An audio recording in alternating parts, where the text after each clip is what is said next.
Hi, this is Stephanie Miller from The Stephanie Miller Show. Please enjoy this exclusive clip from my show on Political Voices Network. Sorry I wasn't here last week, but I thought Rude did a great job. Uh, yeah, well, he's no substitute. Good morning, Charlie. You wrote... Good morning. How's everybody? Good. You wrote in this piece, the Democrats listened politely as some victims of crime told their stories, and the Republicans pretended they gave a flying about them. That's exactly what this was. I mean, just the stunt that Gerald just described. I mean, I have seen political farces in my day. Yeah. That was unbelievable. I mean, it was so transparent. Yeah. And you got a really good look at the B team of the House Judiciary Committee. Yeah. Oh man, some of those folks. I'm enjoying these hearings more than I thought I would, though, because our side is so good. Mm-hmm. The Dan Goldmans and whatever, they just keep calling, and Adam Schiff, they just keep calling out their BS, and they're just so much smarter. They're armed with the facts. I mean, they just pelted Jordan with crime statistics from Ohio, right? Right. Cicilline wants the next hearing to be in Ohio. Yeah. I love it. Yeah. And that was ruled out of order. Yeah. We had a parliamentary inquiry, and according to the exacting standards of Chairman Jordan, it was not a proper parliamentary inquiry. See, the only thing I was disappointed, honestly, they didn't go after the Ohio State. If you're going to talk about crime, and I get it, like Republicans always play nicer. Republicans would have done it, right? Well, yeah, but the Republicans did a lot of semi-anti-Semitic Soros stuff. Yeah. That was their big thing, and that Alan Bragg is a puppet of George Soros, who, as we know, controls the world. Yes. Who's never met Alvin Bragg and didn't give him any money. But I gotta tell you though, I mean, I don't have a lot of fondness for Lynn Cheney. Yeah. But my God, they replaced her with a horror. Yeah, Liz Cheney. Right. Oh, Harriet eyes. Hagman. Yeah. Oh my God. Yeah. Double H, as opposed to the Triple H, the lawyer. Yeah, Right. yeah. Oh my God. Yeah, we played some of that earlier. She's a horror show. We call it Crazy Eyes. The psychoses and the drugs and Yes. and the inanimate object. Mm-hmm. Yes. Right. The guns are just inanimate objects. I thought you were talking about Charles Grassley myself, but yeah, I see what you did there.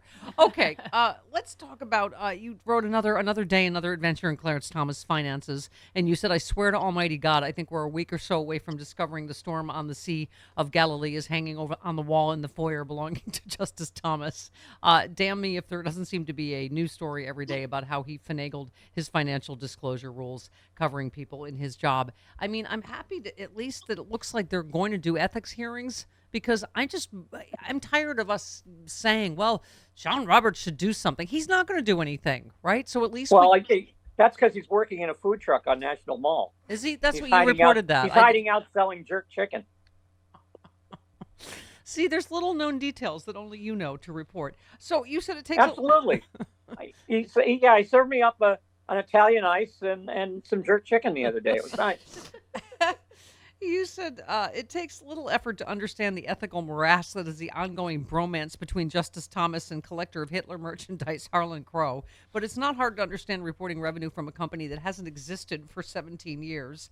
As he's done several times in his career, the justice is going to amend his disclosure reports, this time to account for the very weird real estate deal he made with Crow involving his mother's house. We were just talking about that, Charlie, that almost anyone can understand that. You're like, wait. Clarence Thomas' mother got to live rent-free, for how many years? I mean, how do I get that deal? The whole thing with Harlan Crow is kind of hard to understand.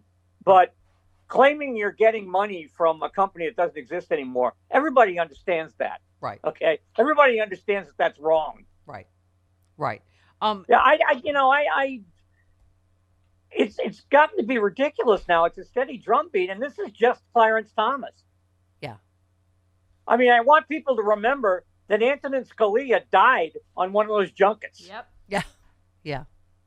Yeah, exactly. Mm-hmm. Exactly. I mean, these people have all been doing this. Sam Alito got to brag about the Dobbs decision in Rome. Yeah. Yes. At a conference. Yeah. But I mean, no, that's what you were saying is the sadder thing is this is just business as usual for these, men of privilege that have been getting away with it for God knows how long. You wrote about what's his name? The Kazmarek, the guy who just made this awful ruling on the abortion he's a real bill. prize. Yeah, but that he wrote an article that, of course, he tried to hide, before his, is it a Senate hearing, whatever it is. You said Washington. Confirmation hearing. Yeah. He knew he was going to be put up for, he'd already done his interviews at the White House. Yeah. So he knew he was going to be put up for the position, but he also knew he was going into the confirmation hearings. And he had this byline on this lunatic law review article, and he didn't want that to come up. So he just called the editor of the law review, and he had his name taken off it. Yeah. Yeah. I mean, you said he was clumsier than most of the anti-choice judges in camouflaging what we all knew was their position on abortion during his confirmation hearings. And but the way I love the way you put it. You said, what a punk move. The fierce warrior for the unborn disappears a fierce defense of his fierce opinion because he was up for a lifetime gig in which he could put those opinions fiercely into action and wreck people's lives. Now, that's strength of character. I mean, there's a cowardice through all of it, isn't there? Yeah, I mean, this is, the Dobbs, one of the things the Dobbs decision did was demonstrate forever that 2 generations of Republican judicial nominees were lying their asses off in front of the Senate. Yep. Yeah. I mean, that's just, because I haven't, except for, what's her name? Nancy Mace. Yeah. All of the Republicans are living quite happily with what happened after Dobbs. I mean, it's going to cost them all elections, but nobody's trying to reverse the position at all. Right. Yeah, no, exactly. Well, I mean, I love how you put it. You said the open question is how seriously the Senate will take having been so obviously hornswoggled. Every senator knows that conservative nominees are trained to fudge their anti-choice fervor in the hopes of bamboozling the likes of Susan Collins. But it's entirely possible that Kaczmarek's dodge, combined with his recently acquired infamy, may be too gross to ignore. So you were saying Ted Lieu and Dan Goldman have already called for an investigation. Yeah, as you said, I love to see him at least have to wiggle on the hook. Absolutely. I mean, I think I think White House has probably got its teeth into this issue too. He's been waiting for one of these scenarios for a long time. Yeah. Well, and of course now the president can't get any judges through, right? Because Dianne Feinstein won't get out of the way, and because the rules of the Senate enable people like Marsha Blackburn and Tom Cotton to block any replacement. I think they're all blocking which we said yesterday, Charlie. I said, yeah, anything that depends on the decency of the Republican Party, you knew they weren't going to help. And on cue, GOP ministers won't help. Yeah.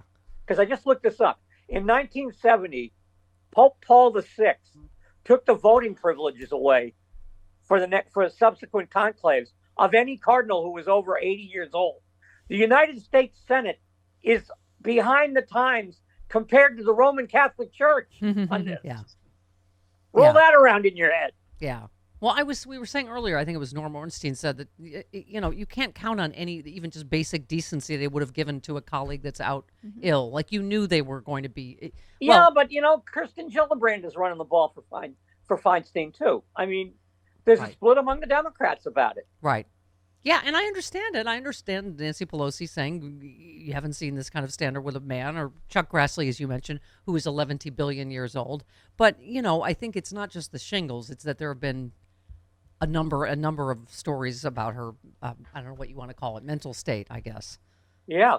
And at the very least, if you want to stick to the shingle story, you should have had a plan in place to replace her at least temporarily so you can get some work done. Yeah. Well, it's just, we were saying these are not ordinary times. We are facing fascism and these right-wing lunatic judges, and it's what, like 58 votes she's missed. So that's why it becomes, beyond an emergency. Yeah, and you've got, you've got that. You've got Dick Durbin, for some reason, clinging to the whole blue slip idea, which the Republicans don't respect at all. Right. They don't respect any rules or decorum that we've ever had. And I like, you wrote about, just, they are paying the price for this politically, Charlie, and it's interesting. You said they all know where the general sentiment of the country is on this issue. They've all read the horror stories from the emergency wards and bewildered OBGYNs who aren't sure whether saving a mother's life is still legal in their state. Jesus. They all know that they're being led toward the abyss by the theocratic cracker factories that make up the heavily gerrymandered state legislatures, and none of them has the guts to stand up and cry, hold enough. And then you talk about Trump, who, you said the only prospective 2024 presidential candidate, you say his that his many positions on the issue. He's such an inveterate liar. No one takes anything he says on it seriously. But he can argue convincingly that he did deliver for them on judges. He did deliver the anti-choice side its dream come true. Now he gets to be above the fray on this anyway, while the rest of them flounder amid the chaos that his judges have inflicted upon the rest of us. I mean, it's true, right? Didn't even Trump say, "Oh, that's going to be bad for them"? It's you did this. Yeah, I mean, and you look at Nikki Haley, can't come up with a position. Tim Scott's a mess. Yeah. And Ron DeSantis' campaign seems to be disincorporating around him. Yeah. Oh my God, Jody, what was the story you brought up off air about? Ron DeSantis is threatening to what is it now? Build a cemetery next to Disney? No, a prison. No, he's going to build a prison next to Disney World. Prison, yeah. I mean, he's gotten his ass kicked by them, and he can't stand it. He's just trying to find a way to be. It's the new attraction, prison land. Yeah. Oh my God, he's just such a bag of D's. Seriously, I don't know how else to say it. I don't understand. Why pick that fight? I know. Yeah. I mean, it's not like it's done you any good nationally. I know. They're supposed to be pro-business. Money men are heading for the hills right now. Yeah.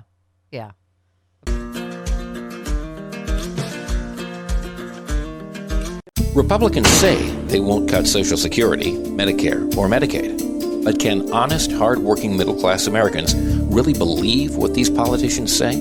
Republicans said they wouldn't overturn Roe v. Wade. Here's what Supreme Court Justices Gorsuch, Kavanaugh, and Coney Barrett said during their Senate confirmation hearings. Roe v. Wade. It is a precedent of the United States Supreme Court. A good judge will consider it as precedent of the United States Supreme Court. Roe v. Wade. It's settled as a precedent of the Supreme Court. Roe is not a super precedent, but that doesn't mean that Roe should be overruled. Well, we saw how that turned out. They played us for fools. Tell your elected officials to keep their hands off of our Social Security and healthcare benefits.